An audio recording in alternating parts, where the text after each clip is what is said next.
So, what happens when things go wrong? What happens if a deed is poorly formed? Well, a poorly formed deed is a defective legal instrument, and that can either be a void deed. A void deed is usually where there's no consent from the grantor. Um, if such a thing was registered, upon discovery that it's void, it's overturned. And an overturned deed is generally interpreted that the void deed never actually existed. And the reason behind this is that there's a strong principle that a person is not to be deprived of property except by consent. I.e., if you own something and you do not agree to sell that thing, then it cannot be sold. And there is a voidable deed.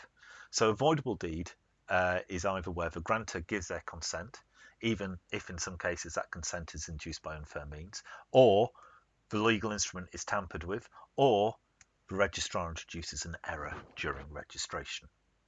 So the first one is really about fraud, and the other one is about transaction error.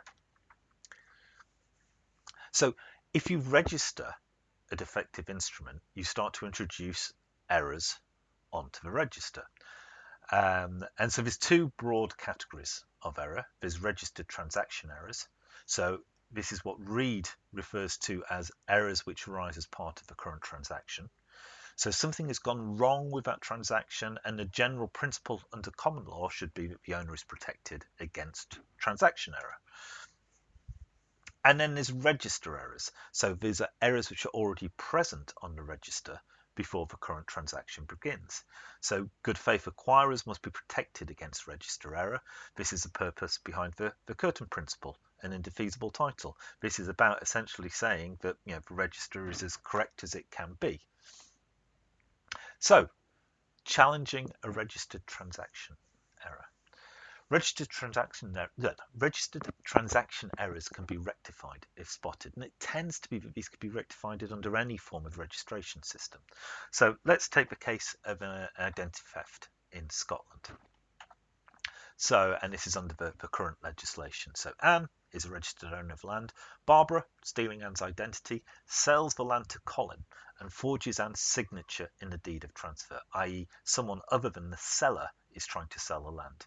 Colin, in good faith, presents the deed for registration and is entered on the register as proprietor. As the error, i.e. the forged deed, is transactional in nature, Colin's title is defeasible. Indefeasibility is thus deferred. So if the error comes to light, Anne can procure rectification of a register, whereupon Colin will receive compensation from the registrar for his loss. Colin's registration has no effect, i.e. it's void, and Anne remains owner throughout. Brilliant. So we've talked about a case there where a fraud was being attempted, but what happens if that is not discovered? Well, when it's not discovered, that transactional error transforms into a register error. So if we take an ongoing element of that case, that it wasn't discovered, so the error does not come to light, and Colin later transfers the land to David, David is able to rely on the register statement that Colin is the proprietor. What was a transactional error with respect to Colin becomes a register error in respect of David. On registration, therefore, David will receive an indefeasible title, and it is Anne who will be compensated by the registrar. Now, that then works for a register of title, but it doesn't work for a register of deeds, because in a register of deeds, you're not dealing with any derivation, you're dealing with the original deed itself, which will always be void.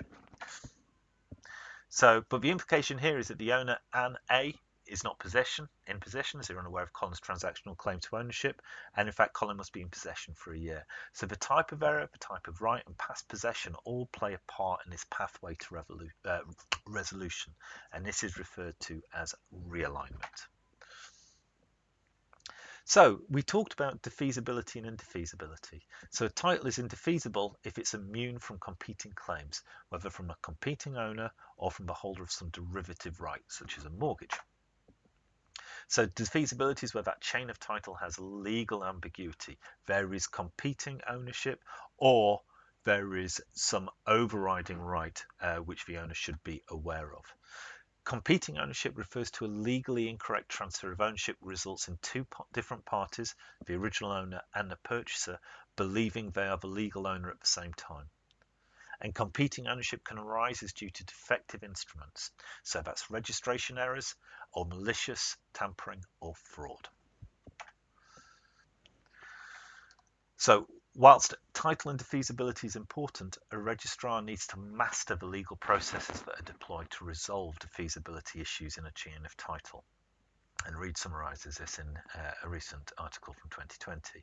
So the truth is that while a system of land registration can allocate defeasibility, it cannot eliminate it. Instead, it must deal as best it can with the instruments served up to it by fallible human beings. Defeasibility is caused by human error or fraud, and no legislation can prevent error or fraud, although it can and should put systems in place to discourage them. And this is just the realities of registration practice. We are dealing with frameworks which are attempting to eliminate transactional error and defective instruments, but the reality of both human processes and the world in which we live means that mistakes will be made, and it's how we resolve those mistakes. And this has as much to do with the indexing and registration process as it does with the legal framework within which this is all enacted. So, when to resolve defeasibility? There's only two logical outcomes to a resolution of a defeasible title, as described by Reed, and these are deferred indefeasibility, so the original owner tends to be preferred and the invalid registered instrument is overturned. And this is what occurs under a common law or deeds registration system, because your deeds have to have integrity throughout their whole lifespan, and that whole lifespan is essentially in perpetuity because it's always part of a chain. Or immediate indefeasibility, and then the purchaser tends to be preferred and the invalid registered legal instrument is upheld. This tends to be the solution under a Torrens title by registration system. So the labels here on deferred and immediate focus on how long it takes the register to resolve or embrace an invalid legal instrument. And immediate indefeasibility does give the clue that a Torrens register is putting facility of transfer above security of ownership. So, challenging a registration error. Registered transaction errors can generally be rectified irrespective of a registration process in most jurisdictions. Only a register of deeds allows a register error to be rectified. So protection against register errors is a matter of necessity for registration of title.